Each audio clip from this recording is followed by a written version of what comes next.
Welcome back serial lovers. ரோகிணியை கூப்பிடவே முடியாது அப்படின்னு சொல்லிட்டு இருந்த விஜயாக்கு ஒரு பயங்கரமான ட்விஸ்ட வைக்கிறாங்க ரோகிணி. அதனால விஜயா மனோஜ் 2 பேரும் ரோகிணியை தாங்குன்னு தாங்குறாங்க. அந்த சூப்பரான ட்விஸ்ட் என்னங்கிறத நம்ம இந்த எபிசோடு ப்ரமோ ப்ரெடிக்ஷன்ல பார்க்கலாம். ரவி ஸ்ருதி 2 பேரும் வீட்டுக்கு வர்றாங்க. பார்த்தா வீடே நிசப்தமா இருக்கு. யாருமே வீட்டுல இல்லாத மாதிரி இருக்கு. பார்த்தா அங்க விஜயாவும் காணோம். கிச்சன்ல போய் பாக்குறாங்க. ஸ்ருதி பார்த்தாங்க மீனா வேலை செஞ்சுட்டு இருக்காங்க. அட ஸ்ருதி வந்துட்டீங்களா? எப்ப ஸ்ருதி வந்தீங்க? இப்பதான் மீனா வந்தோம். என்ன மீனா இது? வீடே நிசப்தமா இருக்கு.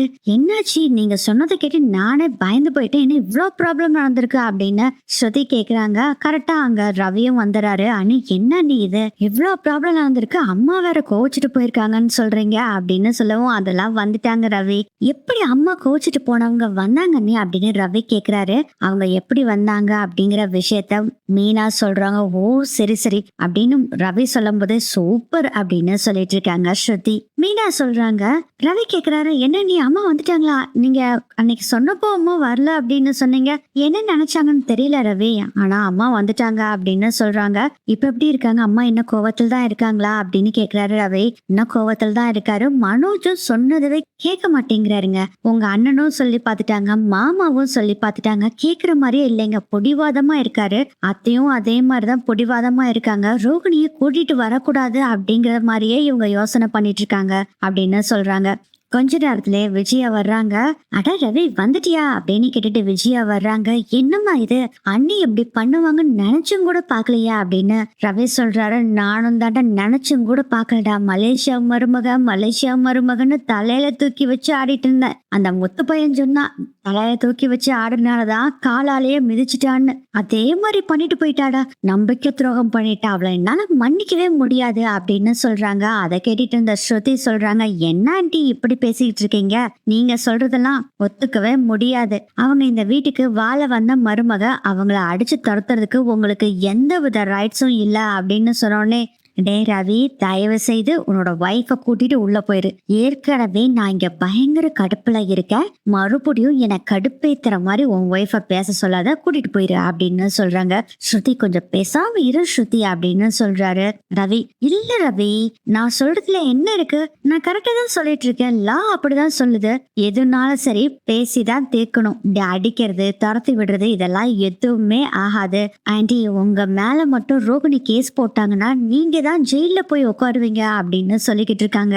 இவ என்னடா இப்படி சொல்லிட்டு இருக்கா? டே ரவி, ஸ்ருதிய கூட்டிட்டு நீ ரூமுக்குள்ள போயிரு. இருக்கிற டென்ஷன் பத்தாதுன்னு இவ வேற என்ன டென்ஷன் ஆக்கி பிபியை ஏத்திக்கிட்டு இருக்கா. சோ கூட்டிட்டு போயிரு அப்படின்னு சொல்றாங்க. நீ முதல்ல வா ஸ்ருதி அப்படின்னு ரவி கூட்டிட்டு போயிடுறாரு. இதுல வேற சும்மா இருக்காரா மனோஜ்? டிராபிக் போலீஸ் கிட்டே கொடுத்துட்டு போய் சண்டைக்கு போனா சும்மா விடுவாங்களா? அதுவும் அருண் சும்மா இருப்பாரா? புடிச்சிட்டு போயிடுறாரு அருண். போலீஸ் ஸ்டேஷன் போயும் சும்மா இருந்தாரா? மனோஜ் ஓவரா நம்ம மொத்தவை பத்தி பில்டப் விட்டுட்டு இருக்காங்க. என் தம்பி யாருன்னு தெரியுமா? அவன் வந்தா இந்த பில்டிங்கே அதிரும் அப்படி எப்படின்னு ஓவரா பில்டப் விட. ஏடா உன் தம்பி வர சொல்லு, அவன் வந்தா தான் உன்னை விடுவேன், வர சொல்லு அப்படின்னு வேற சொல்லி கடைசியில முத்துக்கு கால் பண்ணி முத்து வந்தோடனே ஏடா அந்த பையன், இவன் தான் அந்த பையன் அப்படின்னு சொல்லி நம்ம மனோஜ் ஒரு பாட்டை போட, அருண் முத்துவை பார்த்தோன்னே செம்ம கடுப்பாயி பயங்கர சண்டை போட, கடைசியில பாத்தீங்கன்னா எப்படியோ அடிச்சு புடிச்சு நம்ம மனோஜ் வீட்டுக்கு எப்படியோ கூட்டிட்டு வந்துட்டாங்க. இந்த பிரச்சனையும் ஸ்ருதி கிட்ட நம்ம மீனா சொல்றாங்க. இது எல்லாத்தையும் ஸ்ருதி ரவி 2 பேரும் கேட்டுட்டு இருக்காங்க. ஆனா ஸ்ருதி கேக்குறாங்க, ஏன் ரவி இப்ப பசங்களுக்கு ஏதாச்சும் ஒரு பிரச்சனைனா உடனே பாருக்கு போயிடுறாங்க. அப்போ நம்ம வீட்டுல இருக்க லேடிஸ்க்கு பிரச்சனைனா அவங்க என்னதான் பண்ண முடியும்? இதுல இருந்து எனக்கு என்ன தெரியுதுன்னா, அந்த காலத்து லேடிஸ் எல்லாம் பயங்கர ஸ்ட்ராங்கான மனசு வச்சிருப்பாங்க போல இருக்கு. ஏன்னா எதுக்குமே தோண்டு போகாம ரொம்ப ஸ்ட்ராங்கா இருந்திருக்காங்கல்ல அப்படின்னு சொல்லி பேசிக்கிட்டு இருக்காங்க. இதெல்லாம் கேட்ட ரவி சொல்றாரு, ஆமால ஆம்பளைகளாம் ஏதாச்சும் கவலை கோபம் டென்ஷன்னா உடனே குடிக்க பாருக்கு போயிடுறாங்க. ஆனா லேடிஸ் எல்லாம் வீட்லயே தான் இருக்காங்க. அவங்களுக்கும் மன கஷ்டம் எல்லாமே இருக்குமே. கரெக்ட், நீ சொல்றது கரெக்ட் தான். அவங்களுக்கு வில் பவர் ரொம்ப அதிகம் அப்படின்னு சொல்றாரு ரவி. இந்த சமயத்துல கரெக்டா மனோஜ் வர்றாரு. ஸ்ருதி சொல்றாங்க, அதோ அங்க மனோஜே வந்துட்டா இருப்பாரு அப்படின்னு ரவி பார்த்துட்டு நேரம் மனோஜ் கிட்ட போறாரு. என்னடா இது, அண்ணி இப்படி பண்ணிட்டாங்களே அப்படின்னு சொல்லும் போது, போதும்டா அவளை பத்தி பேசாத, அவ மேல பயங்கர கோவத்துல இருக்க அப்படின்னு சொல்றாரு மனோஜ். அதுக்கு ரவி சொல்ற, சொல்றாரு, ஓகேடா, அதுக்குன்னு போய் குடிச்சிட்டு இப்படியா போலீஸ் கிட்ட பேசி மாட்டிக்குவ? முத்து மட்டும் இல்லைன்னா என்னடா பண்றது? எப்படி உன்னை கூட்டிட்டு வந்திருக்க முடியும் அப்படின்னு கண்ணா பின்னான்னு திட்டுறாரு. டேய் விடுறா, அவனுக்கு வாழ்க்கையே போச்சாமா, இதுல வேற முத்து இவன் ஓவரா பில்டப் பண்ணிட்டு இருக்க அப்படின்னு சொல்லிட்டு உள்ள போறாரு மனோஜ். டேய் இப்போ என்னடா நீ முடிவெடுத்திருக்க அண்ணி விஷயத்துல? இங்க பாருடா, எனக்கு அவ மேல கோவம் தான், அம்மா என்ன சொல்றாங்களோ அதுதான் அப்படின்னு சொல்றாங்க. இது எல்லாத்தையும் விஜயா கேட்டுக்கிட்டு தான் இருக்காங்க. அங்க அண்ணாமலையும் தான் இருக்காங்க. இவர் பேசிட்டு இருக்கிறத பார்த்துட்டு விஜயா சொல்றாங்க, வேற என்னடா செய்ய போறோம், டிவோர்ஸ் தான் அப்படின்னு சொல்றாங்க. அதை கேட்டோடனே நம்ம ஸ்ருதி சொல்றாங்க, ஆன்ட்டி ரொம்ப நல்லா இருக்கு ஆன்ட்டி, அவங்க ஹஸ்பண்ட் அண்ட் ஒய்ஃபுக்கு 2 பேத்துக்கும் ஒத்து வரல, 2 பேத்துக்கும் பிடிக்கலன்னா டிவோர்ஸ் பண்ணலாம், தப்பே இல்ல. ஆனா நீங்க சொல்லி அவங்க டிவோர்ஸ் பண்ண வேண்டிய அவசியமே இல்ல, அது ரூல்ஸும் இல்ல அப்படின்னு சொல்றாங்க. ஸ்ருதி கொஞ்சம் பேசாம இரு ஸ்ருதி அப்படின்னு ரவி சொல்றாரு. இல்ல ரவி, ஐயோ கொஞ்சம் பேசாம இரு அப்படின்னு சொல்லிட்டுமா, இதுக்கு தீர்வு ஒன்லி டிவோர்ஸ் தானாமா, வேற எதுவுமே இல்லையா? ஆமாண்டா, டிவோர்ஸ் மட்டும்தான். இது மாதிரி ஏழை பொண்ணை என் பையனுக்கு கல்யாணம் பண்ணி வைக்கிறதுக்கு நான் இவ்வளவு கஷ்டப்பட்டேன், முடியவே முடியாது. என் பையன் எவ்வளவு படிச்சிருக்கான், எவ்வளவு சம்பாதிக்கிறான், எவ்வளவு பெரிய ஆளாயிட்டான், அவனுக்கு நான் ஒரு பணக்கார பொண்ணாதான் பார்த்து இனி கல்யாணம் பண்ணி வைக்க போறேன் அப்படின்னு சொல்றாங்க. இதெல்லாம் பார்த்துட்டு ஒரு பக்கம் நம்ம ரோகிணியை விட்டு பிரிஞ்ச கவலையில இருக்காரு, இன்னொரு பக்கம் கோபத்திலையும் இருக்காரு. இருந்தாலும் டிவோர்ஸ் பண்றதுங்கிறது ரொம்ப அதிகபட்சம் அப்படின்னு நினைச்சு மனோஜும் ஃபீல் பண்ணிட்டு இருக்காரு. அப்பதான் யாரோ கை தட்டுற சவுண்டு கேக்குது. யாடா அது அப்படின்னு எல்லாம் பார்த்தா அங்க வந்து நிக்கிறாரு முத்து. ரொம்ப நல்லா இருக்குது நீங்க செய்யறது அப்படின்னு சொல்றாங்க. கரெக்டா சொன்னடா அப்படின்னு அண்ணாமலை சொல்லிட்டு, ஏ விஜயா, இது ஒண்ணுதான் தீர்வா? ஃபர்ஸ்ட் ரோகிணிய கூப்பிட்டு என்ன ஏதுன்னு பேசணும், ஏன் இந்த தப்ப பண்ண என்னன்னு கேட்கணும். அந்த ரோகிணி தான் சொல்ல வந்துச்சுல்ல, உங்ககிட்ட ஏதோ ஒண்ணு சொல்றேன்னு வந்துச்சு, நீ கேட்டியா? ஏங்க நான் எதுக்கு நீ கேட்கணும், இவ்வளவு பெரிய தப்ப பண்ணிருக்கா, இவகிட்ட போய் நான் எதுக்கு கேட்கணும் அப்படின்னு சொல்றாங்க. விஜயா அதுக்கு அண்ணாமலை சொல்றாரு, அப்படிலாம் விட முடியாது விஜயா, எடுத்தோம் கவுத்தோன்னு டிவோர்ஸ் எல்லாம் பண்ண முடியாது, உன் பையனோட வாழ்க்கை இன்னொரு பொண்ணோட வாழ்க்கையும் அதுக்குள்ள அடங்கி இருக்கு அப்படின்னு அண்ணாமலை ஒரு பக்கம் பேச, முத்து சொல்றாரு, இதெல்லாம் முடியாது, பார்லர் அம்மாவை கூப்பிட்டு என்னென்ன பேசி 2 பேர்த்த சேர்த்து வைக்க பாப்பீங்களா, பிரிச்சு விடுறதுலே இருக்கீங்களே அப்படின்னு சொல்றாரு முத்து. கரெக்டா சொன்ன முத்து, மனோஜியும் அண்ணியும் முதல்ல சேர்த்து வைக்க பாருங்கம்மா, பிரிச்சு விடுறதுக்கே பார்த்துட்டு இருக்காதீங்க அப்படின்னு சொல்றாங்க. என்னதான் நீங்க எல்லாரும் சொன்னீங்கன்னாலும் சரி, நான் ரோகிணிக்கும் மனோஜுக்கு டிவோர்ஸ் வாங்கி கொடுக்க தான் போறேன். டே மனோஜ், உனக்கு ஏதாச்சும் இதுல ஆட்சேபணம் இருக்காடா அப்படின்னு கேக்குறாங்க. என்ன சொல்றதுனே தெரியல மனோஜ்க்கு. மாட்டேன்னு சொன்னா அம்மா திட்டுவாங்க, சரி அம்மா பக்கமே சாஞ்சிருவோம், நம்ம அம்மா போல தானே அப்படிங்கிற மாதிரி மைண்ட் வைஸ் ஓடுது. மா நீ என்ன சொன்னாலும் சரிம்மா, ரோகிணிக்கு டிவோர்ஸ் தானா, நான் கையெழுத்து போடுறேன், நான் டிவோர்ஸ் கொடுத்துறேன் அப்படின்னு சொல்றாரு. அட்டப்பாவி அப்படிங்கிறாரு முத்து. என்னடா அவ பண்ண தப்பு இல்லையா, எவ்வளவு பெரிய விஷயத்த மறைச்சிருக்கா, பெரிய தப்பு தானே.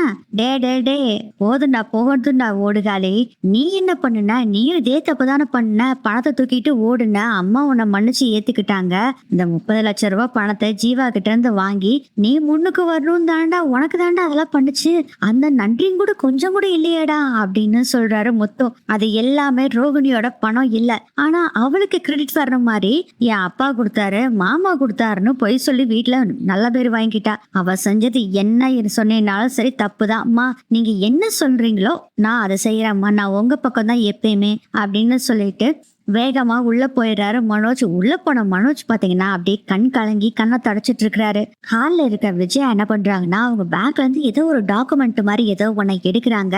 டே மனோஜ் இங்க வா அப்படின்னு கூப்பிடுறாங்க. விஜயாவும் மனோஜ் அப்படியே கண்ணெல்லாம் தொடச்சிட்டு என்னம்மா அப்படின்னு சொல்லிட்டு வெளியே வர்றாரு. இந்தாடா இதுல கையெழுத்து போடு அப்படின்னு சொல்றாங்க. என்னம்மா இது, வேற என்னடா டிவோர்ஸ் பேப்பர் தான் அப்படின்னு சொல்றாரு. விஜயா இதை கேட்டோடனே பயங்கர ஷாக் ஆகுது எல்லாருக்குமே. அண்ணாமலைக்கு கோவம் பயங்கரமா வருது. ஏன் விஜயா இவ்வளவு நேரம் கிளிப்பிள்ளைக்கு சொல்ற மாதிரி திரும்ப திரும்ப திரும்ப திரும்ப இத்தனை பேரும் சொல்லிக்கிட்டே இருக்கோம், நீ என்னன்னா டிவோர்ஸ் பத்திரத்தை எடுத்து மனோஜ் கிட்ட கொடுக்குற, இதெல்லாம் நியாயமே இல்ல விஜயா. இங்க பாருங்க, நீங்க என்னதான் சொன்னாலும் சரி டிவோர்ஸ் கொடுத்துதான் ஆகணும், டேய் அந்த டிவோர்ஸ் பத்திரத்துல கையெழுத்து போடுறா அப்படிங்கிறாங்க. மனோஜ் ஒரு வார்த்தை கூட எதிர்த்தே சொல்லல, கையெழுத்து போடுறாரு. அப்போ ரவி சொல்றாரு, வேண்டாண்டா யோசனை பண்ணி செய்யி அப்படிங்கிறாங்க. முத்து சொல்றாரு, வேண்டாண்டா நீ தப்பு பண்ணிட்டு இருக்கிற, நீ முதல்ல பார்லர் அம்மா அம்மா கிட்ட கூப்பிட்டு பேசு, 2 பேரும் பேசி என்ன பிரச்சனைன்னு தீருங்க. அதுக்கு மேலேயும் உங்களுக்கு ஒத்து வராதுன்னு நினைச்சா அதுக்கப்புறம் நீங்க வந்து டிவோர்ஸ் பண்ணிக்கலாம். ஆனா 2 பேருமே அந்யோன்யமா நல்ல ஒரு தம்பதியா தான் வாழ்ந்துகிட்டு இருந்தீங்க இது வரைக்கும். இந்த பிரச்சனை தெரிஞ்சதுனால தான் நீ இவ்வளவு ஓவரா பண்ணிட்டு இருக்க, வேண்டாண்டா அப்படின்னு சொல்றாரு. டேய் நீ சும்மாரு, நான் கையெழுத்து போட்டு கொடுக்கதான் போறேன் அப்படின்னு கையெழுத்து போட்டு கொடுத்துட்றாரு மனோஜ். டிவோர்ஸ் பேப்பர் அப்படி வாங்கிட்டு அப்படி ஒரு சிரிப்பு சிரிக்கிறாங்க எல்லாத்தையும் பார்த்து. பாத்தீங்களா, என் மகன் நான் சொல்றதுதான் கேட்பான். நீ கவலைப்படாத மனோஜ், உனக்கு பயங்கர கோடீஸ்வரிய ஒரு பொண்ணை பார்த்து உனக்கு கல்யாணம் பண்ணி வைக்கிறேன் அப்படின்னு சொல்றாங்க. அதுக்கு பதிலே சொல்லல மனோஜ், அங்க இருந்து போயிடுறாரு. முத்து சொல்றாரு, அப்பா பாத்தியாப்பா, அம்மாவும் பையனும் சேர்ந்துட்டு என்ன வேலை பண்ணிட்டு இருக்காங்க அப்படின்னு சொல்றாங்க. அதாண்டா தெரியுது. டே விஜயா, கல்யாணம் ஆனதுல இருந்தே என் சொன்ன பேச்ச கேட்டதே இல்ல. பரவாயில்ல விட்டு தொலை, ஆனா இப்ப சொல்றதுனாச்சு கேளு விஜயா, நான் கேட்க முடியாதுங்க அப்படின்னு விஜயா சொல்லிட்டு யாரோ ஒருத்தருக்கு கால் பண்றாங்க. அவங்க நான் இப்ப வந்து வாங்கிக்கிறேன் அப்படின்னு சொல்றாங்க. அப்புறம் போனை கட் பண்ணிடுறாங்க. இவ்வளவு பேர் பேசிட்டு இருக்கமே, நீ பாட்டுல போன் எடுத்து பேசிட்டு இருக்க, அப்ப எனக்கு என்ன மதிப்பு இருக்கு விஜயா அப்படின்னு கேக்குறாரு அண்ணாமலை. உங்களுக்கு இருக்க மதிப்பு எல்லாமே இருக்குது. நான் இப்போ வக்கீல வர சொல்லியிருக்கேன். வக்கீலோட அசிஸ்டன்ட் வருவாரு. இந்த டிவோர்ஸ் பேப்பரை கொடுத்து விட்டுட்டோம்னா அந்த ரோகிணி இருக்கா பாரு, அவ வீட்டுக்கே அனுப்பிச்சு விட்டுருவாங்க அப்படின்னு சொல்றாங்க. பார்லர் அம்மாக்கு எங்க வீடு இருக்குது அப்படிங்கிற மாதிரி சொல்றாரு முத்து. அவ ஃப்ரெண்டு தான் இருக்காளே வித்யா, அவ வீட்டுக்கு தான் அனுப்புறோம். அசால்ட்டா பேசிட்டு இருக்காங்க விஜயா. டிவோர்ஸ் கொடுக்கறதெல்லாம் உங்களுக்கு அசால்ட்டா போயிடுச்சுல அப்படின்னு முத்து சொல்லிக்கிட்டு இருக்காரு. ஆமா, அவ தப்பு செஞ்சா, நாங்க என்ன தப்பு செஞ்சோம் அப்படின்னு சொல்லவும் முத்து சொல்றாரு, நீங்க வேணாலும் பாருங்க, நோஸ் கட்டு வாங்கிட்டு உட்காரலன்னா என்னாக போகுது பாருங்க அப்படின்னு முத்து சொல்றாரு. பாக்கலாம் பாக்கலாம் அப்படின்னு சொல்லிட்டு இருக்காங்க விஜயா. அதுக்கப்புறம் வக்கீலோட அசிஸ்டன்ட் வர்றாங்க. அந்த டிவோர்ஸ் பேப்பர்ல மனோஜ் கையெழுத்து போட்டு கொடுத்தாருல, அதை வாங்கிட்டு போயிடுறாங்க. அதுக்கப்புறம் கொஞ்ச நாள் ஆகுது. அப்போதான் வித்யாவோட வீட்டுக்கு ரிஜிஸ்டர் போஸ்ட் ஒண்ணு வருது. வித்யா வாங்கி பாக்குறாங்க. என்னடி ரோகிணி, உன் பேருக்கு வந்திருக்கு, என்ன வந்திருக்குடி, ரெஜிஸ்டர் போஸ்ட் வந்திருக்குடி அப்படின்னு சொல்லி கையெழுத்து போட சொல்லி வாங்கிக்கிறாங்க. கையெழுத்து போட்டு வாங்குற பின்னாடி ஓபன் பண்ணி பாக்குறாங்க. பயங்கரமான ஷாக் ரோகிணிக்கு. என்னடி இதை படிச்ச உடனே அதிர்ச்சியா இருக்கா, என்னாச்சுடி ரோகிணி? வித்யா, மனோஜ் டிவோர்ஸ்க்கு அப்ளை பண்ணிருக்காரு அப்படின்னு சொல்றாங்க. ரோகிணி இதை கேட்டோடனே பயங்கர ஷாக் ஆயிடுறாங்க. வித்யா, என்னடி இது, நான் ஏற்கனவே அதுக்கு தாண்டி சொன்னேன், இது மாதிரிலாம் நடிக்க வேண்டாம், உண்மையை முதல்ல சொல்லிருன்னு சொன்னேன். அட்லீஸ்ட் இந்த விஷயத்த மனோஜ் கிட்ட நாச்சு சொல்லிருக்கலாம்ல. நானும் நல்ல ஒரு சமயம் வரட்டும் சொல்லலாம் தாண்டி இருந்தேன், அதுக்குள்ள இப்படி உண்மை தெரிஞ்சிருச்சு அப்படின்னு சொல்றாங்க ரோகிணி. இப்ப என்ன பண்ண போற, நீயும் டிவோர்ஸ் அப்ளை பண்ண போறியா, இல்ல டிவோர்ஸ் கொடுக்க மாட்டேன்னு சொல்லி நீ ஒரு கேஸ் ஒன்னு ஓபன் பண்ண போறியா, என்னடி பண்ண போற? இது ரெண்டுமே நான் பண்ண போறது இல்லடி. என்னடி சொல்லிட்டு இருக்க? ஆமாண்டி, இது அப்படியே இருக்கட்டும். நான் ஏற்கனவே ஒரு பிளான் பண்ண, அந்த பிளான் எல்லாம் இவங்களுக்கு கொஞ்சம் கூட ஒத்து வராது. இவங்களுக்கு எப்பயுமே அதிரடியா பண்ணாதான் இவங்க நம்ம வழிக்கு வருவாங்க அப்படின்னு சொல்றாங்க ரோகிணி. என்னடி இது, என்னடி பண்ண போற அப்படின்னு கேக்குறாங்க வித்யா. உங்ககிட்ட சொல்லாமையா வித்யா அப்படின்னு சொல்லிட்டு காத கூட அப்படின்னு சில பல விஷயங்களை சொல்றாங்க. இத கேட்டோன்னே ஷாக் ஆகி அப்படி ஃப்ரீஸ் ஆகி தொபக்கடின்னு சோஃபால உட்காந்துடுறாங்க. வேண்டாண்டி, இது மாதிரிலாம் பண்ணாதடி, மேல மேல தப்பு பண்ணிட்டே இருக்குடி, வேண்டாம் ரோகிணி, இது பிரச்சனையா போய் முடிஞ்சதுன்னா வம்பாயிரும். அதெல்லாம் எந்த பிரச்சனையும் வராது, இது ஒண்ணுதான் கரெக்டான வழி, இத கொண்டு போனாதான் அந்த விஜயாவும் மனோஜும் அட்டங்கி ஒடுங்கி உட்காருவாங்க. ரோகிணி, வேணாம் ரோகிணியே, பேசாம இருடி, எனக்கு நீ தான் ஹெல்ப் பண்ணும், நீ தான் என் ஃப்ரெண்ட் அப்படிங்கிற மாதிரி சொல்றாங்க. போச்சு போ, என்னால எல்லாம் முடியாது. முடியும்டி, உன்னால மட்டும்தான் முடியும், நீ தான் இதை செய்ய முடியும், நீ நினைச்ச எது வேணாலும் செய்யலாம் அப்படின்னு சொல்லி பிரைன் வாஷ் பண்ணி வித்யாவையும் சம்மதிக்க வச்சிடறாங்க. அப்படி என்னதான் இவங்க பிளான் பண்ணாங்க அப்படின்னா, இங்கதான் ஒரு பெரிய ட்விஸ்டே இருக்கு. இப்போ நம்ம விஜயாவோட வீட்டை காமிக்கிறாங்க. விஜயா உட்காந்து எப்பயும் போல டிவி பார்த்துட்டு இருக்காங்க. அண்ணாமலை படிச்சுக்கிட்டு இருக்காரு. ஆஸ் யூசுவல் எல்லாருமே வேலைக்கு கிளம்பிக்கிட்டு இருக்காங்க. யாரு இங்க விஜயா, யார் அது விஜயா அப்படின்னு சொல்லி ஒரு வாய்ஸ் கேக்குது. என் பேரவே என்ன எவன் ஒருத்த மிரட்டிட்டு வர்றாளே அப்படின்னு சொல்லி நினைச்சிட்டு இருக்கும் போதே ஒரு லேடி வந்து நிக்கிறாங்க. பாக்குறதுக்கு பட்டு சேலை கட்டிக்கிட்டு பயங்கரமா நிறைய நகையெல்லாம் போட்டுக்கிட்டு 10 விரலுக்கு 10 மோதிரம் போட்டுக்கிட்டு ஹீல்ஸ் வச்ச ஸ்லிப்பர் வேற போட்டிருக்கிறாங்க. பாக்குறதுக்கு ஜெய் ஜாண்டிக்கா இருக்கிறாங்க.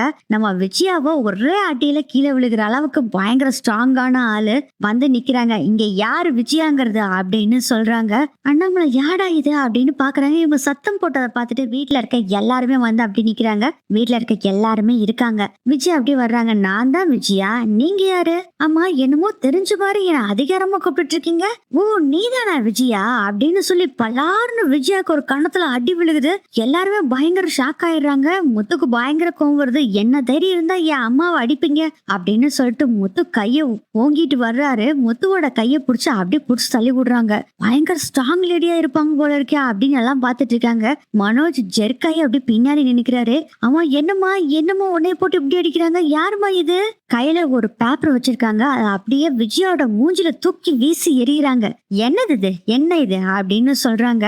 முத்துக்கெல்லாம் பயங்கர கோவம் வருது. ஏங்க நீங்க முதல்ல யாருன்னு சொல்லுங்க, எங்க வீட்டுக்கு வந்து எங்க அம்மாவை அடிக்கிறீங்க? உங்களுக்கு என்ன இவ்வளவு திமிரு? பொம்பளைன்னு பாக்குறேன், இல்லன்னா என்னடா பண்ணுவ, இல்லன்னா என்னடா பண்ணுவ? நீதான் அந்த முத்து தானே நீதானே அந்த முத்து? ஆமா, என் பேர் கரெக்டா சொல்றீங்க, தெரியும் எல்லாம் ரவுடித்தனம் பண்றவன் அப்படின்னு சொன்ன. இங்க பாருங்க, நான் ரவுடி குடினீங்கன்னா போதும், நான் நிறுத்து, போய் நில்லு, போ அப்படின்னு சொல்றாங்க. ஏங்க கொஞ்சம் பேசாம இருங்க, என்னமோ பெரிய எடுத்த ஆள் மாதிரி இருக்குதுங்க, கொஞ்சம் அமைதியா இருங்க அப்படின்னு சொல்றாங்க. மீனா, இல்ல மீனா, என்ன இருந்தாலும் இப்படி பேசக்கூடாதுல்ல அப்படின்னு முத்து சொல்றாரு. டேய் முத்து, கொஞ்சம் பேசாம இரு அப்படின்னு சொல்லிட்டு அண்ணாமலை, அம்மா நீங்க யாருமா, எதுக்கு என்னோட சம்சாரத்தை அடிச்சீங்க, அது என்ன பேப்பருங்க அப்படின்னு சொல்லி கேக்குறாரு. அந்த பேப்பரை பார்த்து படிச்சுக்கிட்டு இருந்த விஜய் அப்படியே ஷாக்கில் நின்றுட்டு இருக்காங்க. பக்கத்திலேயே நின்னுட்டு பாத்துட்டு இருக்காரு. அந்த பேப்பர்ல என்ன போட்டிருக்குன்னு அதை பார்த்துட்டு மனோஜும் ஷாக்ல நின்னுட்டு இருக்காரு. அண்ணாமலை கேக்குறாரு, அம்மா நீங்க யாருமா, எதுக்காக என் சம்சாரத்தை அடிச்சீங்க? இது என்ன இருந்தாலும் ஒரு வீட்டுக்குள்ள வந்து இப்படி அடிக்கிறது தப்பு செஞ்சா அடிக்கத்தாங்க செய்வோம். நீங்க தானே அண்ணாமலை? ஆமா.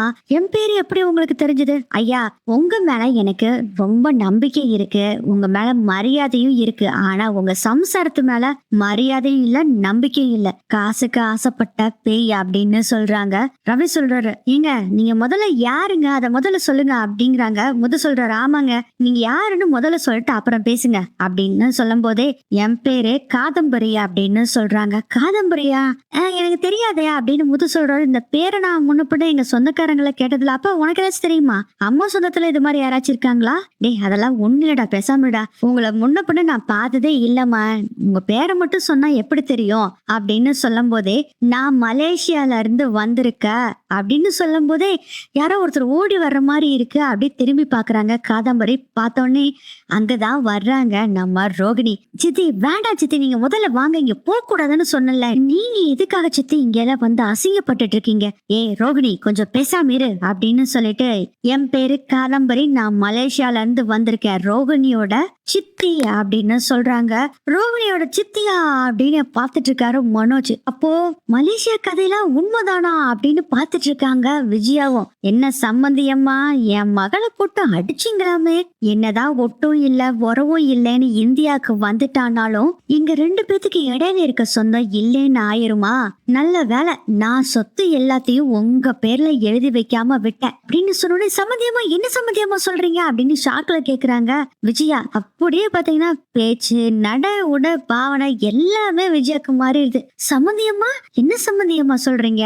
ஆமாமா, என் வீட்டுக்காரோட சொத்து எல்லாமே என் கைக்கு வந்துருச்சு. எனக்கு பின்னாடி வாரிசுனா என் வீட்டுக்காரோட முதல் சம்சாரோட பொண்ணு ரோகிணி தான். அவளுக்கு சொத்தை கொடுத்துட்டு நம்ம கொஞ்சம் சொத்தை வச்சுக்கிட்டு அக்கடான்னு இருக்கலாம்னு நினைச்சுக்கிட்டு, சரி சொத்தெல்லாம் கொடுத்துடலான்னு சொல்லிட்டு சர்ப்ரைஸா நம்ம ரோகிணி கிட்ட கொடுக்கலான்னு சொத்து பத்திரத்தை எல்லாத்தையும் எடுத்துட்டு வந்து ரூம் எடுத்து இந்தியால தங்கிக்கிட்டு என்னோட பிஏ கிட்ட நான் சொல்லிவிட்டேன், ரோகிணிய பாத்துட்டு வாங்கன்னு. அவர் வந்து பாத்துட்டு இங்க ரோகிணி இல்லையாமா, அவங்க வித்யா வீட்டுல இருக்காங்கன்னு விஷயத்த சொன்னாங்க. ரோகிணிக்கு ஏதோ ஒரு பிரச்சனை, மாமியார் துரத்தி விட்டுட்டாங்க அப்படின்னு என் பிஏ வந்து என்கிட்ட சொன்னா, நானும் வித்யா வீட்டுல போய் கேட்கும் போதுதான் ரோகிணி நடந்த விஷயத்த எல்லாம் சொன்னா. இந்த டிவோர்ஸ் பத்திரத்தை பார்த்தோன்னு எனக்கு வந்தது பாரு கோபம். உங்களை எல்லாம் சும்மா விடக்கூடாதுன்னு நான் முடிவு பண்ணேன். அதனாலதான் இந்த டிவோர்ஸ் பத்திரத்தை எடுத்துட்டு வந்தேன். நீ என்ன டிவோர்ஸ் கொடுக்கறது? என் மக ரோகிணி உனக்கு டிவோர்ஸ் கொடுக்கறான்டா மனோஜ். ஐயோ சம்மந்தியமா அப்படிலாம் நீங்க சொல்லக்கூடாது அப்படின்னு சொல்லிட்டு, டேய் போய் காலில் விடு, போ அப்படின்னு விஜயா சொல்றாங்க. ஆண்டி என்ன மன்னிச்சிருங்க ஆண்டி அப்படின்னு சொல்லி காலை விழுகிறாங்க. உனக்கு காலில் விழுகிறதுக்கு கூட தகுதி இல்லை மனோஜ். அவ என்ன சொல்ல வந்தான்னு கூட கேட்காம உன் அம்மா பேச்ச கேட்டுட்டு நீ பாட்டுல ரோகிணிய துரத்தி விடுறீங்க. உனக்கு என்ன தைரியம் இருக்கும்? இதெல்லாம் வேற நீ இந்த மாதிரி ஒரு பணக்கார பையனா கல்யாணம் பண்ணி வைக்க போற அப்படின்னு சொல்றாங்க. காதம்பரி, ஐயோ இல்ல சம்மந்தியம்மா, நான் தெரியாம பண்ணிட்டேன், என்ன மன்னிச்சிருக்க சம்பந்தியம்மா கால்ல விலகாத குறையா கெஞ்சிக்கிட்டு இருக்காங்க. விஜயா வாங்க முதல்ல நீங்க வந்து உட்காருங்க முதல்ல. காதம்பரி சொல்றாங்க நான் இங்க உட்காந்து பேசுறதுக்காக எல்லாம் வரல. இந்த மனோஜுக்கு டிவோர்ஸ் பேப்பரை அவன் மூஞ்சில தூக்கி எறியணும் தான் வந்தேன். அதுக்குள்ள விஜயா நீ வந்து மாட்டிக்கிட்ட, அதனாலதான் உன் மூஞ்சில தூக்கி எறிய வேண்டியதாயிடுச்சு அப்படின்னு சொல்றாங்க. ஐயோ சம்பந்தியம்மா இப்படிதான் சொல்லக்கூடாது சம்பந்தியம்மா. அம்மா ரோகிணி சொல்லுமா, ஏதோ கோபத்துல தெரியாம பண்ணிட்டேன் சம்பந்தியம்மா, என்ன மன்னிச்சிருங்க சம்பந்தியம்மா. என்னது தெரியாம பண்ணிட்டீங்களா? ஒரு பொண்ணை வீட்டை விட்டு அனுப்புறது தெரியாம பண்றீங்களா? இத மன்னிக்கவே முடியாது என்னால அப்படின்னு சொல்றாங்க காதம்பரி. ஐயோ அம்மா அம்மா தயவு செய்து என்ன மன்னிச்சிருங்கம்மா அப்படின்னு சொல்லிட்டு டேய் மனோஜ் மன்னிப்பு கேளுடா அப்படின்னு சொல்றாங்க. இது எல்லாட்டு மீனா ஸ்ருதி எல்லாம் பாத்துட்டு இருக்காங்க. மீனா கிட்ட ஸ்ருதி சொல்றாங்க பாத்தீங்களா மீனா, காசுனோனே ஆன்ட்டியும் மனோஜும் எப்படி அப்படியே அந்தர்பல்ட்டி அடிச்சிட்டாங்க பாருங்க அப்படின்னு சொல்லிட்டு இருக்காங்க. ஆமாங்க நம்பவே முடியல அப்படின்னு சொல்லிட்டு இருக்காங்க மீனா. இதெல்லாம் கேட்டுட்டு இருந்த முத்து என் அம்மாவும் அப்படிதான், என் அம்மாவோட சிங்சா அவங்க பையன் மனோஜ் இருக்கான்ல அவனும் அப்படிதான் அப்படின்னு சொல்லிக்கிட்டு இருக்காரு. அண்ணாமலை சொல்றாரு அம்மா நாங்க செஞ்சது தப்புதாம்மா, அந்த பொண்ணு என்ன சொன்னாலும் கூட என் சம்சாரம் கேட்காம விட்டுட்டா, அதுக்கு மன்னிச்சிருங்க. இதுக்காக கோவத்துல போய் டிவோர்ஸ் எல்லாம் கொடுக்கறது தப்புதாம்மா. நானும் என் சம்சாரத்துக்கிட்ட ஏற்கனவே நிறைய தடவை சொன்னேன், அவ கேட்க மாட்டேட்டான். அப்படிங்கவும் இது ஏற்கனவே தீ எரிஞ்சிட்டு இருக்குது, இதுல வேற நல்லா தீ எறிட்டும் நீ என்னைய வேற ஊத்தி விடுறியா அப்படிங்கிற மாதிரி பார்த்துட்டு ஏங்க கொஞ்சம் சும்மா இருங்க அப்படின்னு விஜயா சொல்றாங்க. சம்பந்தியம்மா நீங்களே சொல்லுங்க, இது மாதிரி ஒரு ஆளை கூட்டிட்டு வந்து நடிக்க விட்டா தப்பு தானா அப்படின்னு சொல்றாங்க. அது தப்பு தான் நான் ஒத்துக்கிறேன், ஆனா நீங்க செஞ்சது அதை விட தப்பு அப்படின்னு சொல்றாங்க. உங்க மருமகளை கண்டீங்க மிரட்டுங்க, ஆனா அடிக்கிறது தப்பு, வீட்டை விட்டு துரத்துனது தப்பு அப்படின்னு சொல்றாங்க. சரிங்க விட்டுருங்க சம்பந்தியம்மா, இப்போ உங்களுக்கு வேண்டாம் எனக்கு வேண்டாம். மனோஜ் நீ போய் மன்னிப்பு கேளு ரோகிணி கிட்ட அப்படின்னு சொல்லிட்டு விஜயா போய் ரோகிணி கிட்ட அம்மா நீ என்னோட பெத்த புள்ள மாறிமா, ஒன்னு போய் நான் கோவப்படுவேனா, ஏதோ தெரியாம அறியாம பண்ணிட்டேன், என்ன மன்னிச்சிருமா ரோகிணி அப்படின்னு சொல்றாங்க. பரவாயில்ல ஆன்ட்டி அப்படின்னு ஒண்ணுமே தெரியாத மாதிரி ரோகிணி சொல்றாங்க. மனோஜ் சாரி ரோகிணி என்ன மன்னிச்சிரு ரோகிணி அப்படின்னு சொல்றாங்க. பரவாயில்ல மனோஜ் இருக்கட்டும், என்ன இருந்தாலும் நீ செஞ்சது தப்பு தானே ரோகிணி அப்படின்னு சொல்லும் போதே கணத்துல பல்லாரும் ஒரு அட்டி கொடுக்குறாங்க விஜயா. மா என்னம்மா, டேய் ரோகிணி கிட்ட மன்னிப்பு கேட்க சொன்னா அவ செஞ்சது தப்புன்னு சொல்லிட்டு இருக்க, அவ செஞ்சது எங்கடா தப்பு, என்னமோ சின்ன பிள்ளை தெரியாம இப்படி பண்ணிருச்சு, அத நம்ம மன்னிச்சு விடாம நீ பாட்டுல எப்படி பேசிட்டு இருக்கிற அப்படின்னு சொல்லவும் சரி மன்னிப்பு கேக்குறேன் சாரி ரோகிணி அப்படிங்கிறாரு. சரி மனோஜ் பரவாயில்ல அப்படின்னு சொல்லிடுறாங்க. ரோகிணியும் வாமா வந்து உட்காரு வா வா அப்படின்னு ரோகிணி கூப்பிட்டுட்டு வந்து உட்கார வச்சுக்கிட்டு ரோகிணியோட கையோட நம்ம விஜயோட கைய கோர்த்துக்கிட்டு அப்படியே சொல்லுங்க அப்படிங்கிற மாதிரி சம்மந்தியை பார்த்து பேசிக்கிட்டு இருக்காங்க. இதெல்லாம் பார்த்துட்டு இருந்த காதம்பரி ரோகிணி உங்ககிட்ட ஒரு விஷயம் கேக்குறேன், நீ மனோஜுக்கு டிவோர்ஸ் கொடுத்துட்டு மலேசியாவில என் கூட வந்து செட்டில் ஆகி ஒரு நல்ல ஒரு பணக்கார மாப்பிள்ளைய பார்த்து உனக்கு கல்யாணம் பண்ணி வைக்கிறேன், அது உனக்கு பெஸ்டா இல்ல இந்த ஏழை மனோஜ் கூட டெய்லியும் அதுவும் நீ பார்லர்ல போய் வேலை செய்யற, இதெல்லாம் நினைக்கிறப்ப என் மனசே கஷ்டமா இருக்கு ரோகிணி. நம்ம வீட்டுல எவ்வளவு சந்தோஷமாவும் எவ்வளவு லக்ஸூரியா வாழ்ந்த பொண்ணு நீ, ஆனா நீ இங்க வந்து 5க்கும் 10க்கும் போய் பார்லர்ல வேலை செஞ்சுக்கிட்டு இந்த மனோஜ் வச்சிருக்க சுண்டக்கா கடையில போய் மேனேஜ்மெண்ட் பார்த்துட்டு இருக்கணுமா, இதெல்லாம் உனக்கு தேவையா? அதுக்கு ரோகிணி சொல்றாங்க இல்ல சித்தி எனக்கு மனோஜ்னா ரொம்ப உயிர், அவன் கூட தான் என் வாழ்நாள் ஃபுல்லா நான் வாழணும்னு ஆசைப்படுறேன் அப்படின்னு சொல்றாங்க. எனக்கு மனசுக்கு கஷ்டமா இருக்கு ரோகிணி, இந்த புறா கொண்டு மாதிரி ஒரு வீடு, இந்த வீட்டுல போய் நீ எப்படி வாழ்ற, வேண்டாம் ரோகிணி வந்துரு அப்படிங்கிறாங்க. ஆன்ட்டி நான் சொல்லிட்டேன், நான் மனோஜ் கூட தான் வாழுவேன் அப்படின்னு சொல்றாங்க. அந்த காதம்பரி ஒரே ஃபீல் பண்றாங்க. சம்மந்தியம்மா என் பொண்ணு ரொம்ப விரும்புறா, உங்க கூட தான் வாழணும்னு நினைக்கிறா, அதனாலதான் அவளை உங்ககிட்ட பொறுப்புல விட்டுட்டு போறா, இன்னி ஏதாச்சும் நீங்க பேசுனீங்கன்னு வச்சுக்கோங்க அவ்வளவுதான், நேரா என் பொண்ணை கூட்டிட்டு போயிருவேன் அப்படின்னு சொல்றாங்க. சரி சம்மந்தி சரி சம்மந்தி அப்படின்னு சொல்லிட்டு தடபுடலா சாப்பாடுலாம் செய்யணும்னு வெரைட்டியா டிஷ் எல்லாம் சொல்லி அதெல்லாம் செய்ய அப்படின்னு சொல்றாங்க. அதுக்கு காதம்பரி சொல்றாங்க இல்ல இல்ல வேண்டாம் வேண்டாம் அதெல்லாம் ஒண்ணும் வேண்டாம், எனக்கு 5 ஸ்டார் ஹோட்டல்ல அப்பாயின்மெண்ட் இருக்கு, நாங்க கிளம்பணும் அப்படின்னு சொல்றாங்க. காதம்பரி நான்லாம் இங்க சாப்பிடலைங்க, என்னோட லெவலே வேற, இந்த ரோகிணி சின்ன வயசுல அறியாத வயசுங்க, என்ன கல்யாணம் பண்ணிட்டு வந்துட்டாருன்னு கோபிச்சுக்கிட்டு அங்க இருந்து இங்க வந்துட்டா, என்னோட பாசத்தை அவ கொஞ்சம் கூட புரிஞ்சுக்கல, ஆனா இப்போ என் பொண்ணு என் பாசத்தை நல்லாவே புரிஞ்சுக்கிட்டா, அவளுக்காக தான் என் சொத்து போறான், வேற யாருக்காக நான் இந்த சொத்தெல்லாம் கட்டி காப்பாத்திட்டு இருக்கேன் அப்படின்னு சொல்றாங்க. காதம்பரி ஆமா சம்மதி ஆமா சம்மதி, அந்த டாக்குமெண்ட் எல்லாம் கொண்டு வந்தீங்கன்னு சொன்னீங்கல்ல, சுத்தெல்லாம் ரோகிணி கொடுக்கறதுக்கு அந்த டாக்குமெண்ட் அப்படின்னு அப்படி பார்த்து சிரிக்கிறாங்க. என்னது இந்த அம்மா சிரிக்கிறே அப்படிங்கிற மாதிரி பாத்துக்கிட்டு இருக்காங்க எல்லாருமே. அப்பதான் காதம்பரி சொல்றாங்க, என்ன நினைச்சுக்கிட்டு இருக்கீங்க? நானும் அப்படிதான் மலேசியால இருந்து கிளம்புறப்ப நினைச்சேன், சொத்தை பூரா என் மருமகனுக்கு கொடுத்து அவங்கள நல்லா வச்சுக்கணும்னு நினைச்சேன். ஆனா இங்க வந்து பார்த்த பின்னாடிதான் தெரியுது அப்படியே உல்டாவா எல்லாமே நடந்திருக்கு. அதனால நான் இப்போ ஒரு பிளான் பண்ணிருக்கேன், அத சொல்றேன் கேட்டுக்குங்க. என்னோட மலேசியால இருக்க சொத்து பூரா என் மகன் ரோகிணிக்கு மட்டும்தான். ஆனா ஆனா என்ன சம்பந்தி அப்படின்னு கேக்குறாங்க விஜயா. அப்பதான் பயங்கரமான ஒரு சூப்பரான ட்விஸ்ட வைக்கிறாங்க காதம்பரி. இப்ப சொத்து எதுவுமே ரோகிணிக்கு கொடுக்க முடியாது. ரோகிணிக்கும் மனோஜுக்கும் குழந்தை பிறக்கணும். அந்த குழந்தையையும் சரி ரோகிணியையும் சரி மனோஜ் நல்லா பாத்துக்கிட்டு இருக்காரு அப்படின்னு என் மனசுக்கு படுறப்பதான் சொத்து முழுவதையும் நான் ரோகிணிக்கு தர முடியும் அப்படின்னு சொன்னோன்னே, அதுதானே பார்த்தேன், வச்சாங்க பாரு ஒரு ட்விஸ்ட் அப்படின்னு சொல்றாரு முத்து. டேய் கொஞ்சம் பேசாம இருக்கியா அப்படின்னு அண்ணாமலை சொல்றாரு. சரிப்பா அப்படின்னு பேசாம இருக்காரு முத்து. சம்பந்தி கொஞ்சம் கரிசனம் காட்டக்கூடாத சம்பந்தி, என் பையனும் அப்படி இந்த சொத்தெல்லாம் வச்சுட்டு நல்லா முன்னுக்கு வந்துடும், உங்க பொண்ணை வேற நல்லா பாத்துக்குவானே. அதுக்கு காதம்பரி சொல்றாங்க, இப்பதான் அடிச்சு வீட்டை விட்டு துரத்துனீங்க, இதே இது இந்த சமயத்துல சொத்தை நான் கொடுத்தேன்னா எல்லா சொத்தையும் உங்க பேர்ல எழுதி வாங்கிக்கிட்டு என் பொண்ணை ஏதாச்சும் பண்ணிட்டீங்கன்னா நான் என்ன பண்றது? என் பொண்ணும் மனோஜை விட்டு வரமாட்டேங்கிறா. என் பொண்ணுக்குன்னு ஒரு ஆதாரம் இருக்கணும்ல, அதனாலதான் என் பொண்ணுக்கு மனோஜுக்கும் ஒரு குழந்தை பிறக்கணும், அந்த குழந்தையையும் ரோகிணியையும் நல்லா பாத்துக்குவாங்க மனோஜ் அப்படின்னு தெரிஞ்சாதான் நான் சொத்தை கொடுப்பேன் அப்படின்னு ஒரு குண்டு தூக்கி போடுறாங்க காதம்பரி. இது எதிர்பார்த்ததான்ப்பா அப்படின்னு சொல்றாரு முத்து. டேய் கொஞ்சம் பேசாம இருடா அப்படின்னு ரவி சொல்றாரு. இல்லடா ரவி, சொத்து பூரா பார்லர் அம்மா பேர்ல தான் எழுதி வைக்கிறீங்க, அப்புறம் என்ன உங்களுக்கு பயம்? தம்பி இதெல்லாம் நீ தலையிடாத, இந்த காதம்பரி சொன்னதான், இதுல வேற எந்த மாற்றமும் இல்ல. விஜயா சொல்றாங்க, ரோகிணிமா நீ கொஞ்சம் சொல்லேம்மா. ஆண்டி சித்தியை பத்தி உங்களுக்கு தெரியாது, ஆக்சுவலா அவங்க எந்த ஒரு டிசிஷன் எடுத்துட்டாலும் அதுல இருந்து ஒரு தடவை கூட பின்வாங்க மாட்டாங்க, நான் இதுல சொல்றதுக்கு ஒண்ணு இல்ல ஆண்டி அப்படின்னு சொல்றாங்க.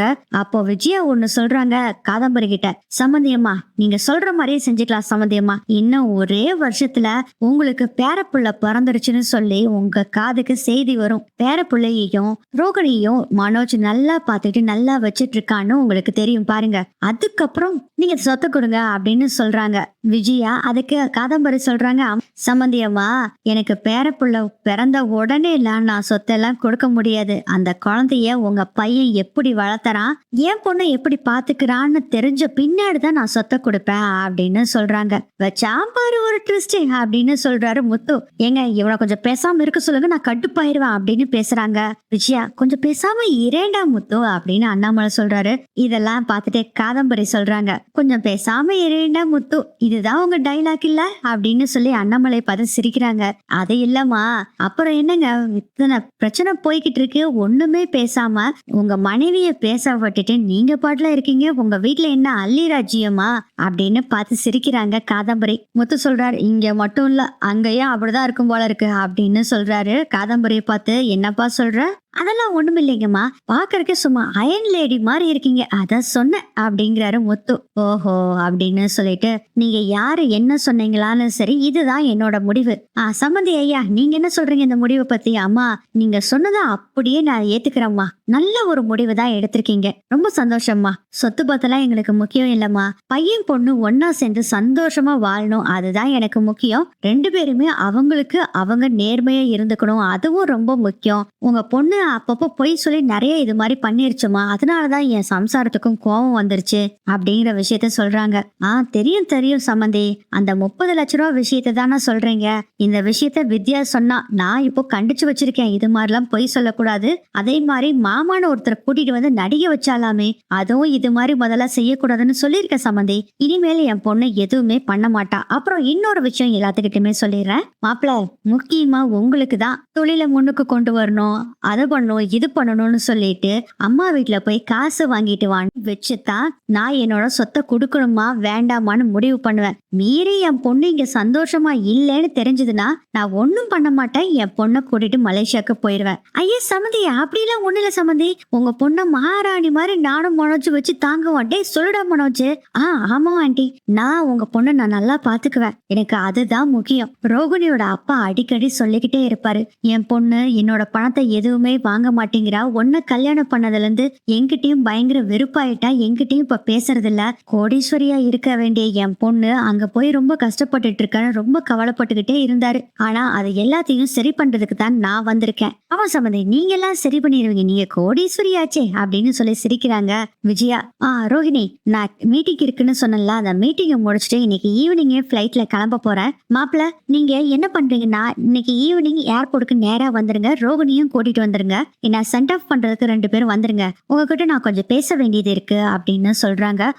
சரி ஆண்டி, நான் வந்துடுறேன் அப்படின்னு சொல்றாங்க மனோஜ். முத்துக்கு இருந்தாலும் சந்தேகமா இருக்கு. மீனா கிட்ட கேக்குறாங்க, மீனா, இங்க நடக்கிறதெல்லாம் பார்த்தா எல்லாம் உண்மை மாதிரி உனக்கு தெரியுதா? ஏங்க கொஞ்சம் பேசாம இருங்க, உங்களோட டிடெக்டிவ் வேலையெல்லாம் கொஞ்சம் நிறுத்தி வச்சுட்டு அங்க நடக்கிறத பாருங்க அப்படிங்கிறாங்க. இல்ல மீனா, இருந்தாலும் என் மனசு ஒத்துக்கவே மாட்டேங்குது. மலேசியா மாமா மாதிரியே இதுவும் பொய்யா இருக்குமோ என்னமோ தெரியலையே அப்படின்னு சொல்லும் போதே பார்த்தா ஒரு போன் கால் வருது. அந்த போனை அட்டன் பண்றாங்க. பார்த்தா மலேசியால இருந்து அவங்க ஆபீஸ்ல இருந்து ஒருத்தர் பேசுறாங்க. அவங்க மலேசியன் லாங்குவேஜ்ல பேசுறாங்க. காதம்பரியும் அவங்களும் மலேசியன் லாங்குவேஜ்ல பேசுறாங்க. இதை பார்த்தோன்னே ஸ்ருதி சொல்றாங்க, இவங்க பேசுறது மலேசியன் லாங்குவேஜ் தான், இவங்க உண்மைதான் முத்து அப்படின்னு சொல்றாங்க. ஓ அப்படியா அப்படின்னு யோசனை பண்ண ஆரம்பிச்சாரு முத்து.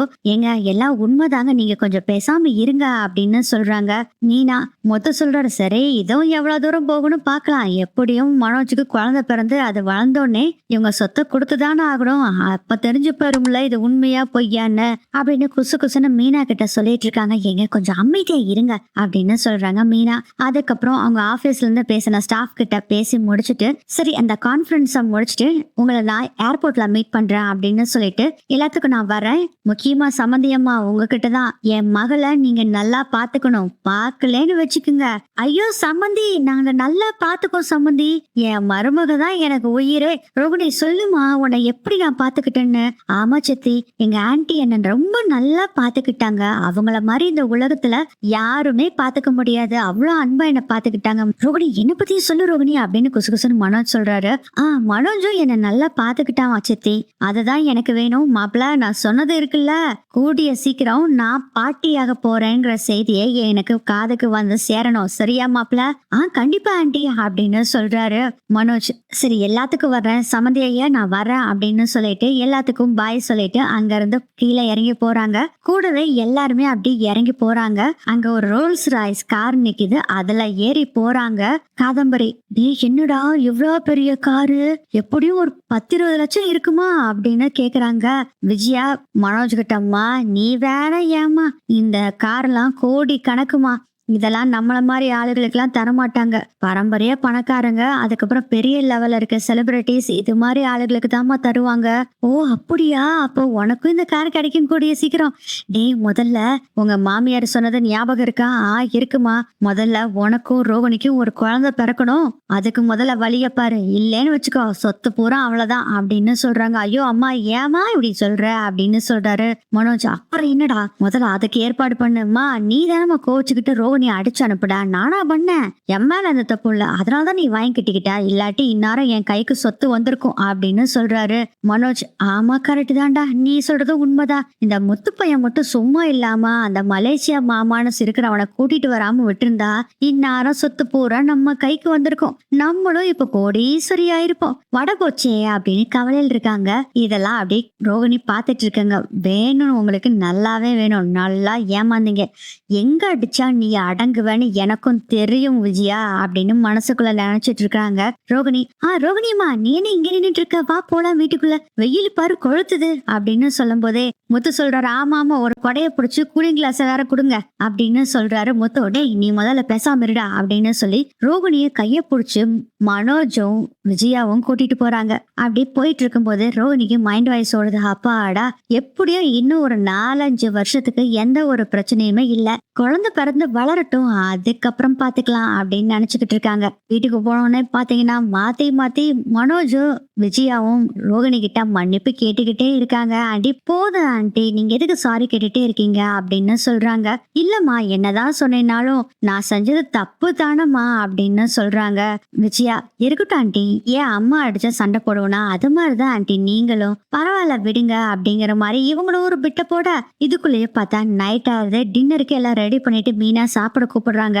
சாப்பிட போகும்போது இல்ல ரோகிணி, நீ இதை சாப்பிடாத, உனக்கு ஹோட்டல்ல ஆர்டர் பண்ணி 10-20 வெரைட்டிஸ் ஆர்டர் பண்ணியிருக்காங்க மனோஜும் விஜயாவும் சேர்ந்து.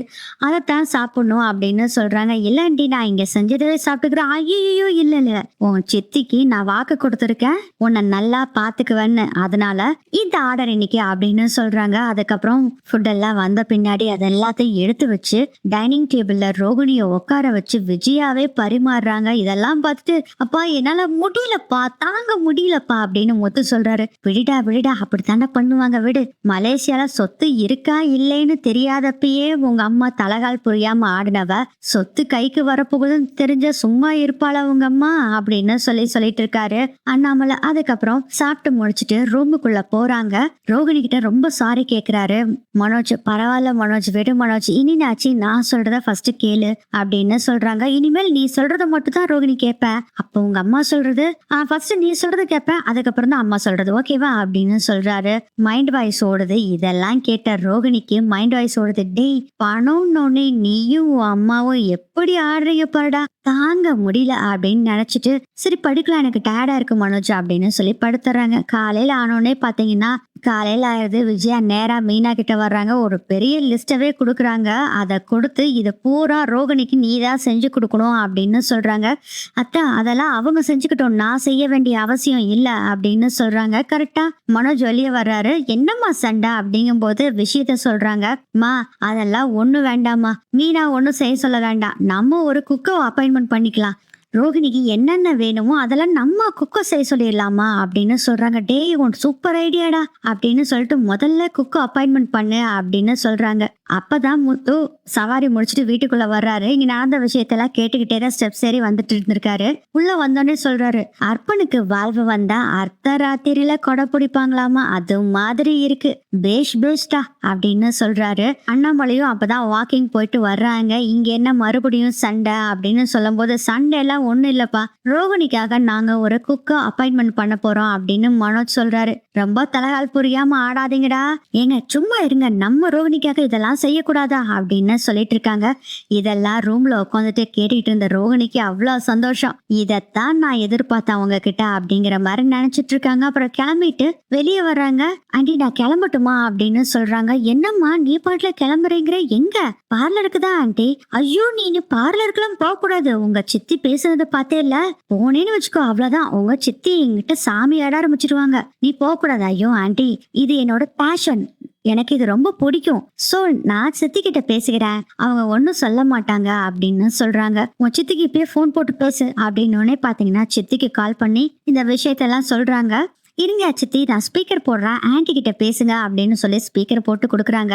சம்மந்தியம்மா ஒன்னும் பிரச்சனை இல்ல, அவளுக்கு பிடிச்சது அவ செய்யட்டும், நீங்க அதுல எல்லாம் தலையிடாதீங்க அப்படின்னு சொல்றாங்க. ஐயோ அதெல்லாம் ஒண்ணு இல்ல சம்மந்தியம்மா, நீங்க ஒன்னும் கோச்சுக்காதீங்க, என் மருமகளை நான் நல்லா பாத்துக்குவேன், ஏற்கனவே நைட்டே என்கிட்ட பேசிட்டேன் சம்மந்தியம்மா, நீங்க தாங்குன்னு தாங்குறீங்களாமா, இப்படியே வச்சுக்குங்க, அப்பனாதான் சொத்து அப்படின்னு சொல்றாங்க. ஐயோ அதெல்லாம் பாத்துக்குவேன் அப்படின்னு சொல்றாங்க விஜயா. அதுக்கப்புறம் போனை கட் பண்ணோன்னு, இந்தம்மா ரோகிணி போனை வச்சுக்கோ அப்படின்னு பவ்யமா கொடுக்குறாங்க ரோகிணி கிட்ட விஜயா போன. அதுக்கப்புறம் நான் வரேன் அப்படின்னு சொல்லிட்டு அங்க இருந்து ரோகிணி கிளம்பிடுறாங்க.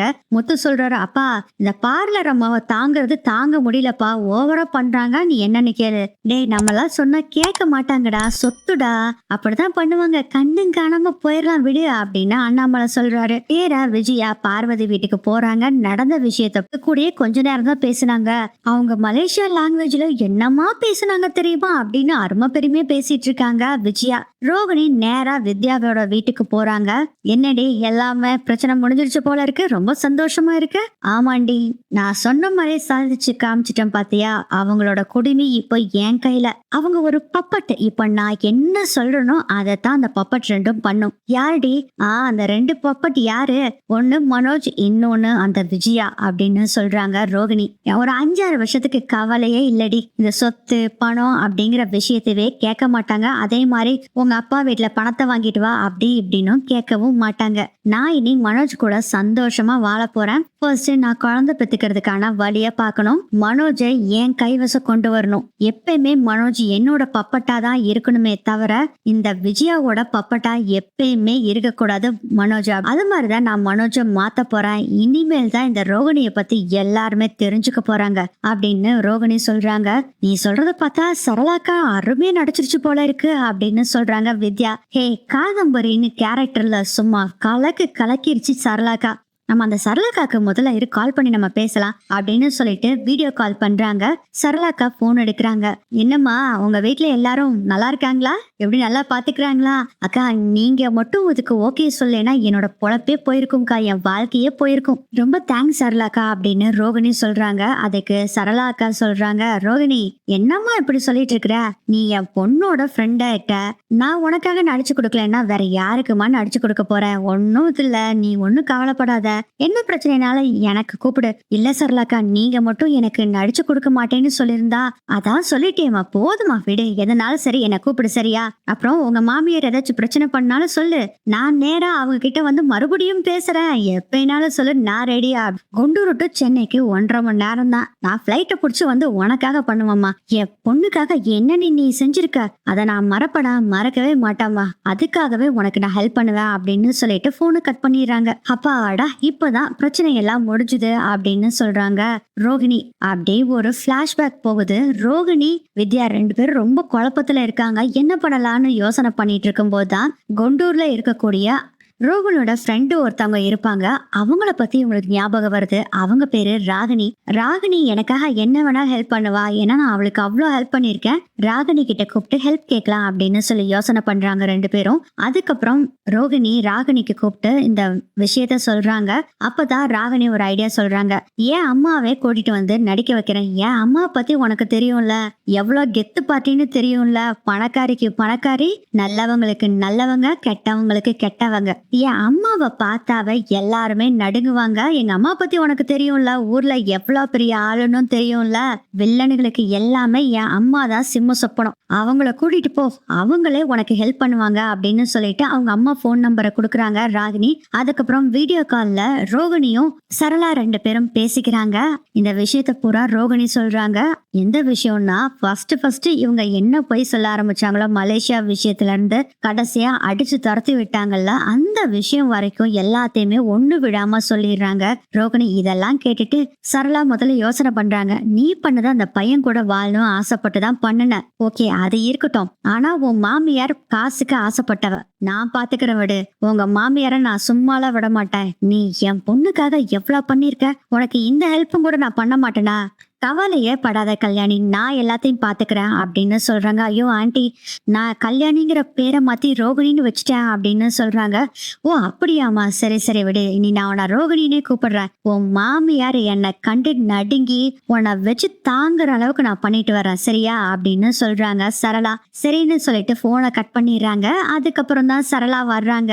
இவங்க எல்லாரும் சேர்ந்து ஒரு பிளான போடுறாங்க. இப்போ நடந்ததுல அந்த பிளானை தான் போடுறாங்க. அப்பயும் சரளா ஒரு விஷயத்த சொல்றாங்க. மீறியும் ஏதாச்சும் பணம் ஏதாச்சும் வேணும்னு உன் மாமியாரோ இல்ல உன் புருஷனோ கேட்டா நீ கூச்சமே படாத, என்கிட்ட கேளு, நான் தரேன், என் சித்தி கொடுத்தது அப்படிங்கிற மாதிரி நீ சொல்லிரு. நீ பணத்தை பத்தியும் கவலைப்படாத, சரியா? ரொம்ப தேங்க்ஸ் ஆண்டி, இந்த ஹெல்ப் பண்ணதுக்கு ரொம்ப ரொம்ப தேங்க்ஸ். ஏமா, என் பொண்ணு எந்த ஒரு சிச்சுவேஷன்ல இருந்தாலும் தெரியும்ல, என் பொண்ணு ஒருத்தன் வீடியோ எடுத்து அதை நெட்ல போடுறதா பிரச்சனை பண்ணிக்கிட்டு இருந்தா. நீ தானே உன்னோட புத்தி சாதுரியத்தை வச்சு அந்த வீடியோவையும் அந்த ரவுடி பையன்கிட்ட இருந்து வாங்கிட்டு அவனை போலீஸ்ல புடிச்சு கொடுத்து என் பொண்ணோட வாழ்க்கையவே நீ காப்பாத்திருக்க. உனக்காக இதுவும் கூட நான் பண்ண மாட்டேனா? உனக்காக நான் என்ன வேணாலும் பண்ணுவேம்மா. உன் புருஷனை பத்தியும் உன் மாமியார பத்தியும் நீ கவலையே படாத. பணம் கேட்டாலும் நான் கொடுக்குறேன். அதே மாதிரி சொத்து பிரச்சனை சொல்றாங்கல்ல, அதுக்கு நான் ஒரு ஐடியா வச்சிருக்கேன். நீ ஃபர்ஸ்ட் குழந்தைய பெத்துக்கோ, கொஞ்சம் சொத்து அப்படி இப்படின்னு கேக்குறப்போ நீ சரியா என்னோட பொண்ணு ரோகிணியையும் என் பேர பிள்ளையும் நீ சரியா பாக்கல, அதனால உனக்கு இப்பத்திக்கு ஒரு கொஞ்சோண்டு சொத்து தரேன்னு சொல்லிட்டு என்கிட்ட இருக்க ஒரு 200 ஏக்கர் நிலம் இருக்குமா சென்னையில, அதை உனக்கு எழுதி வைக்கிறேன் அப்படின்னு சொல்றாங்க. ஐயோ அதெல்லாம் வேண்டாம் ஆண்டி அப்படின்னு ரோகிணி சொல்றாங்க. இல்லம்மா இருக்கட்டும், என்னோட பொண்ணோட வீடியோ மட்டும் நெட்ல ரிலீஸ் ஆயிருந்தா இந்நேரம் என் ஊர்ல என்ன சிம்ம சொப்பனமான்னு நினைச்சுக்கிட்டு இருக்காங்க குண்டூர்ல. ஆனா என் மானம் போயிருக்குமா, அது மட்டும் எல்லாத்துக்கும் தெரிஞ்சிருதுன்னா நீதான் என்னோட மரியாதை, என் பொண்ணோட வாழ்க்கை எல்லாத்தையும் காப்பாத்திருக்கு. நான் அப்பவே நினைச்சேன் உனக்கு ஏதாச்சும் பண்ணணும்னு, ஆனா பண்ண முடியாத சூழ்நிலையில இருந்தேன். இப்போ நான் அதுக்கு ரெடியா இருக்கேம்மா. 200 ஏக்கர் தோப்ப உனக்கு நான் கொடுக்க போறேன் அப்படின்னு சொல்றாங்க. அதுவும் இப்ப இல்ல, 5 வருஷத்துக்கு அப்புறம் உனக்கு குழந்தை பிறந்து நல்லா வளர்ந்த பின்னாடி அவன் சொத்து கேட்பான் பாரு, அப்ப சரியா நீ பாக்கலன்னு சொல்லி இதை கொடுத்துட்றேன், ஓகேவா? இதை வச்சு நீ எப்படியோ மேனேஜ் பண்ணிக்கோ அப்படின்னு சொல்றாங்க. ரொம்ப தேங்க்ஸ் ஆண்டி அப்படின்னு சொல்றாங்க ரோகிணி. அதுக்கப்புறம் தான் இவங்க எல்லாம் பேசி முடிச்சிட்டு விஜயா வீட்டுக்கு போறாங்க. அப்படியே பிளாஷ்பேக் முடியுது. வித்யா சொல்றாங்க, எப்படிடி ரோகிணி உனக்கு இது மாதிரி ஆள்லாம் கிடைக்குது, அதுவும் 200 ஏக்கர் நிலத்தை கொடுக்குறேன்னு சொல்றாங்க. இதுவே மனோஜுக்கும் விஜயா ஆண்டிக்கும் போதும்னு நினைக்கிறேன். இதை வச்சு உன்னோட லைஃப முன்னுக்கு வர்றதுக்கு பாத்துக்கோ அப்படின்னு சொல்றாங்க. ஆமாண்டி, எனக்கு இன்னொரு 4-5 வருஷத்துக்கு இந்த பணம் சொத்து அது இதுன்னு பேச மாட்டாங்க. சரளா ஆண்டியும் சொத்து எழுதி வைக்கிறேன்னு சொல்லியிருக்காங்க. 5-6 வருஷத்துக்கு அப்புறம் குழந்தை பிறந்து வளர்ந்த பின்னாடி சொத்து ஏதாச்சும் கேட்டாங்கன்னா இதை ஆன்டி கொடுத்தாங்கன்னா இதை வச்சு எப்படியோ நாங்க மேனேஜ் பண்ணிக்குவேன் அப்படின்னு ரோகிணி சொன்னோன்னே, எப்படியோ மனோஜையும் உங்க ஆண்டியையும் ஏமாத்தியாச்சு போ அப்படின்னு வித்யா சொல்றாங்க. ஆமாண்டி, எனக்கு இப்பதான் நிம்மதியாவே இருக்கு. இருந்தாலும் இந்த முத்து சும்மான்னு இருப்பானா? ஏய், கவலையே இல்லடி, எப்பனாலும் சரி ஆன்டி போன் பண்ணி கொடுத்தா பேசுறேன்னு சொல்லியிருக்காங்க. அது மட்டும் இல்லாம இப்போ எந்த கெட்டப்ல ஆன்டி வந்தாங்களோ அதே கெட்டப்ல தான் எப்பயுமே ஆன்டி இருப்பாங்க. ஏன்னா அவங்க ஊர்ல பெரிய தலை அவங்க, அதனால பிரச்சனையும் இல்ல. வீடியோ கால்ல ஆன்டிய கால் பண்ணி என்னோட ஆன்டி கிட்ட நான் பேச சொன்னேன்னா அவங்களும் பேசுவாங்க. அப்போ இது உண்மைன்னு முத்து நம்பிக்குவாரு. முத்து பத்தியும் கவலை இல்ல அப்படிங்கிற மாதிரி சொல்றாங்க ரோகிணி. ஒரு வழியா இந்த பிரச்சனை தீர்ந்தது அப்படின்னு சந்தோஷமா இருக்காங்க ரோகிணி. இப்படிதான் இந்த எபிசோடு நகரும்னு நினைக்கிறேன்.